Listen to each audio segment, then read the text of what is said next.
We have a major Cooper Flagg update, so major that I thought it was worth doing a second video of the day. So welcome into Mavericks Today by Chat Sports. I am Jeffrey Cooperstein here on Tuesday afternoon. We have to talk about the Cooper Flagg update that came down from Tim MacMahon, Marc Stein, among others. And we will get to that report here in just a second. But before we do, I need to ask you guys to hit that thumbs up icon. If you want more Cooper Flagg content, seems like he's going to be a Dallas Maverick, hit that thumbs up icon. It's a free and the easiest way to help out our channel here at Mavericks Today. So let's jump right in to the report from Tim MacMahon of ESPN, who said this on ESPN earlier today. What I can tell you is Patrick Dumont, the governor, owner of the Dallas Mavericks, recognizes the gift horse that was delivered to this franchise that, frankly, after the Luka Doncic trade, had massive business concerns. The Dallas Mavericks will be picking Cooper Flagg with the number 1 overall pick. This is music to my ears.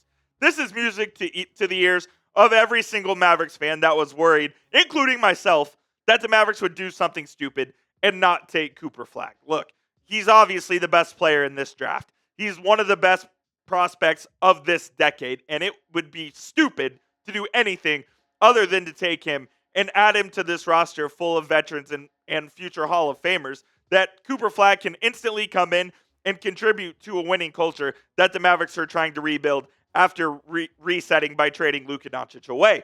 And while it may be as close to a sure thing as you can, there's still 1% of me that will be skeptical until I see Cooper Flagg wearing a Dallas Mavericks hat after Adam Silver announces the pick there in the first round of the NBA draft. I think Cooper Flagg is going to be a fantastic Dallas Maverick. And if you just look at what he did at Duke there in his lone season in college, I think his game is going to translate perfectly to the NBA. He's not going to come in and immediately take over a team and be that squad's best player, but I do think that Flagg, I do think that Flagg can come in and contribute to winning right away. And with the pieces that the Mavericks have around Flagg, I took PJ Washington out of the starting lineup because I frankly no longer think he's going to be on this team, and we'll get to that part of the equation here in just a second. But when you look at a healthy rotation of Kyrie Irving, Klay Thompson, Cooper Flagg at the 3, Anthony Davis at the 4, Derek Lively at the 5, I think that's a very formidable starting lineup and rotation. And make no mistake, I think that starting 5 is pretty badass, man. If you have a healthy Kyrie Irving who can create shots for others, you have Klay Thompson, who's still a fantastic shooter, had a pretty good year with the Mavericks, basically exactly what we expected when Nico Harrison signed Klay Thompson last summer. Then you're getting the number 1 overall pick in Cooper Flagg, who I think can come in and give you 17 to 18 points a night, can give you 7 to 8 rebounds, and is going to defend the best player on the court every single night, alongside Anthony Davis, who can give you 25 and 12, and then Derek Lively, who can protect the rim. You have a pretty impressive combination of players there that, if healthy, is a force to be reckoned with in the Western Conference. And with Cooper Flagg on that rookie contract on an extremely affordable scale for the first 3 or 4 years of that deal, you're going to want to take that guy and not trade him away for a veteran like a Kevin Durant or like a Giannis Antetokounmpo, who are on massive contracts. That would be very difficult for the Mavericks to go and acquire and then keep throughout the duration of said contracts. Now, KD's an expiring, but like I said in the previous video earlier today, I don't think he's really worth it. The easiest thing to do if you're the Dallas Mavericks, just take the guy that's right in front of you, and it sounds like by all indications, they are prepared to do that. I want you to grade the new look starting lineup for me down in the comment section. If you think it's the best lineup in the league, go ahead and type 100. If you think it's the worst, type 1 down there in the comment section.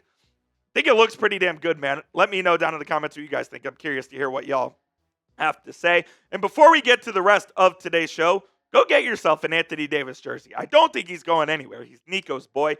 If you head to chatsports.com/Davis right now, they have all sizes and colors available for Anthony Davis jerseys, and Fanatics will send us a part of the proceeds if you guys use our link. That will be in the comments and the description of today's show. Again, it's chatsports.com/Davis on your screen right now. Go cop yourself an Anthony Davis jersey. Maybe get a Cooper Flagg jersey as well. And believe me, if the Mavericks do draft Cooper Flagg, we will have those jerseys on sale ASAP. But for now, hold yourself over with an AD jersey with our friends at Fanatics. All right. Since the Mavericks are more than likely drafting Cooper Flagg, is PJ Washington on his way out?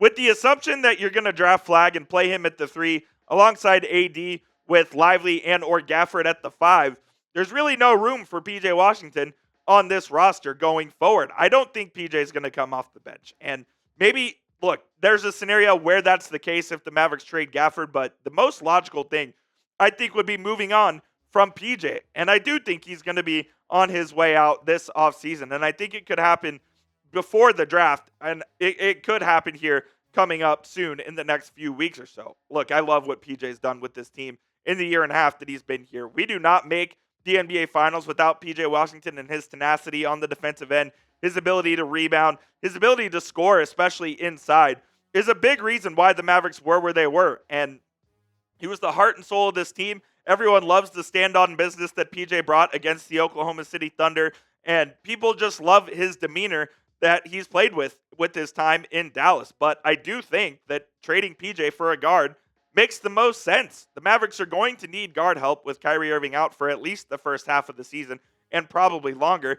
And there are some potential options out there that are close to matching PJ Washington's contract of approximately $14 million, which is what he's going to be making on an expiring deal. When you look at the potential options out there, you have the likes of Coby White from the Chicago Bulls, Cole Anthony from the Magic, Colin Sexton from the Jazz, and also Ayo Dosunmu from the Chicago Bulls. I would be happy with any of those 4 guys as a potential trade target for the Mavericks in exchange for PJ Washington. Look, Coby White can score in a hurry, and if he's your starting point guard for 50, 55 games, wouldn't hate that whatsoever. I think Cole Anthony is a pretty good player as well. Kind of fell out of favor with the Magic a little bit, but I think he would do wonders. I've liked Colin Sexton for a long time with Utah, and while he's more fits the profile of a 6-man type of point guard, I do think he can play PG. Ayo Dosunmu more of a combo guard, so he'd probably be my least favorite of these options on the list, but just a couple of names to keep your eye on as we move on here throughout the offseason. Also, I want you guys to keep an eye on this. Do you remember Kendrick Nunn, who started out his career with the Miami Heat, had a fantastic rookie season? I think he could be looking to find his way back into the NBA. He won the EuroLeague MVP this season, and the EuroLeague is the second best basketball league in the world, and Kendrick Nunn was lighting it up for Panathinaikos over in Greece. And remember, it's a 40-minute game that they play over in the EuroLeague as well. So he averaged 20.4 points, over 4 assists, 3 rebounds, shot it well, 40% from 3, and again in a 40-minute game. And I think Kendrick Nunn, if the Mavs can get him on an affordable deal, like they did with Dante Exum 2 years ago, who played for Partizan Belgrade and came back to the Mavericks on that 2-year contract, I think this would be a fantastic opportunity for the Mavs to try to find something on the market that they don't have to pay a huge premium for. And if Kendrick Nunn can give you a little bit of that scoring punch he's given Panathinaikos over the last couple of years, I do think that he would be a fantastic option for the Mavericks alongside Brandon Williams to run point guard for the first 60 or so % of the season before Kyrie Irving comes back. And that's all you have to do, is just tread water until Kyrie comes back. Just keep hovering around the 6th or the 7th seed until Kyrie gets back. And once he does, he'll be on a bit of a minutes restriction, but you will be looking good